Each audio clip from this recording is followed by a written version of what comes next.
Hey there, everybody, it's Jenny, and I'm back to share with you my memory planning for this week. I'm looking forward to it because another chance to get comfortable with this setup, and that's what I'm looking for is, trying new things and feeling good about them. I'm cutting apart the photos that I've selected for this week. I selected them, I just write them down day by day, and then I use the Pick Frame app to create the collage, but you can use any one that works for you, and then I print them out on my Canon selfie. This is really pretty much the only way that I would stay current. If I had to send them out or anything else, there's no way I would get around to this. I'd be woefully behind. So the Canon selfie is an amazing tool for me. I like to lay the photos out on the day that they were taken. Sometimes they end up migrating a little bit, but I try to keep them pretty close. I'm going to use this Catherine Pooler stack of paper. It's so pretty. Newsflash, I live in Southern California, so I don't get snow. It's really just not a thing. I mean, like once every 10 years or something, we'll get a couple of inches. But I just couldn't resist. The colors were absolutely beautiful, and I was really smitten with it. So we're using it. All right, so I am cutting the pieces of paper to 2 inches by 3 inches, and I'm layering them with the photos. So you can see right there, I punched one of the photos with the circle. This is sort of twofold, right? I've talked to you guys about this in the past. I like the way that it looks. I think it adds some diversity in terms of the shapes and, softens up a lot of the edges.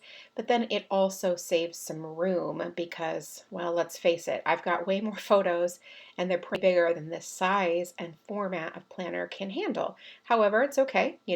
I'm doing the best that I can with this arrangement, so to speak. So I feel like I will get there.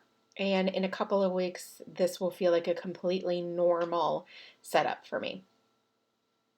I'm selecting different patterns based on what I have. So for example, I have that snowflake, which is really pretty. And then I wanted something a little less organic and a little bit more geometric to offset that. So that's where the stripes come in. And then I'm going to use the plaid for the same reason, basically to offset the organic nature of the snowflakes. And I'm not going to lie, that plaid is beautiful, but I do love me a good plaid. So I cover up that part where it says week number at the top. I just don't keep track of weeks that way, and it's fine. It's easy enough to cover up. If I didn't use the patterned paper, I could use some sort of die cut as well.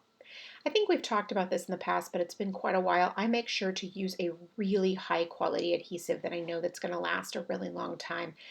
I am aware that this particular project does not have any page protectors, meaning it doesn't have anything to hold it in should something get dislodged, like if the adhesive becomes not sticky. And so I want to make sure that doesn't happen. And this Scotch ATG adhesive is crazy sticky and I love it. It's very affordable as well, and so that's another bonus because I'm always looking to save a little bit more money so I can buy more, make my dollars go further, basically. All right, so we're adhered down, we got the things going, and then I'm going to use for my activities this week, I'm going to use Chrissy Ann Design stickers. I love her paper. It's my very most favorite. I just can't always afford to, actually, you know what? Who am I kidding? I have an entire binder full of these boxes. I just hoard them because they're that great. They're high quality and they're kind of expensive. And I don't mean expensive like overpriced. I just mean, you pay for what you get. And so, it's not like it's $1 a sheet or something. And so I got to be judicious with what I've got. So I use them when I'm really sure it's what I need to use, but I don't hoard them or anything. I just don't use them every single week. That's all. All right, so then we're also filling in activities, also using these Zig Clean Color dot markers. I'll link them up below. They are one of the things in 2021 that I found that were added to my daily lineup. I love them. Love, love, love, love them.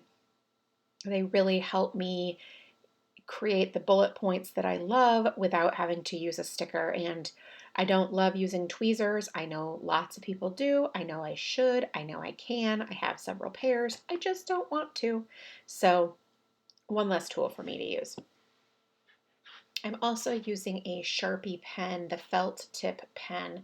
So not the permanent marker and not the gel pens either, just the felt tip pens. And I'm really fond of these. They're a finer point. than the Papermate Flare, but they're similar. Not exactly the same, just similar. It works well for my large handwriting. Now I'm alternating between bigger, so more like half box stickers, and then just these smaller stickers. I want to vary it. I think that A, it looks good, B, it keeps my eye moving around the page, and then C, not every single activity has the same needs in terms of space. So this helps me fit a little bit better. Now, the other size, the bigger boxes are more my favorite size. However, I try to be smart about my supplies and then also what's going to fit on this page because let's be honest, I'm still learning to downsize. So I use a permanent, like a fine tip permanent marker on these Chrissy Ann design stickers. This one's a Pilot pen, although you could certainly use a fine tip Sharpie. That would work out great too. I just don't. This is one that I've had for many years, probably 5 or 6, and it works great. So I keep on using it as opposed to buying something different.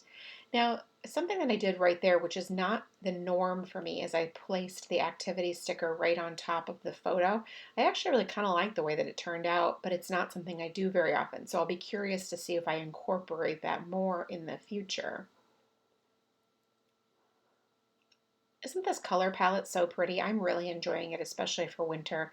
Now, obviously, I do have some snowflakes on there, but the other two elements are not winter specific.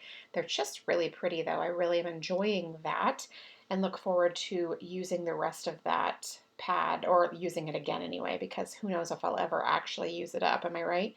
But that is the good thing about this color is that I don't usually gravitate towards light blue, but I'm able to use up a bunch of those light blue Chrissy Ann design stickers because there's light blue in the paper pad and really works out great.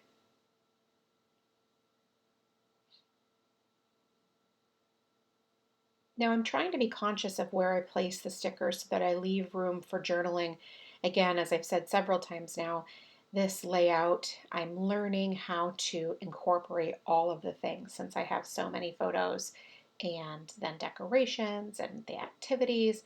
So it's going to be a juggling act to get all of those things included, but I definitely want to make sure that I get a little bit of journaling, even though I probably prefer a tiny bit more than that. But at some point, I have to acknowledge I can't fit all of the things, and I would need to move into a larger format project, which I don't want to do because I love memory planning so much.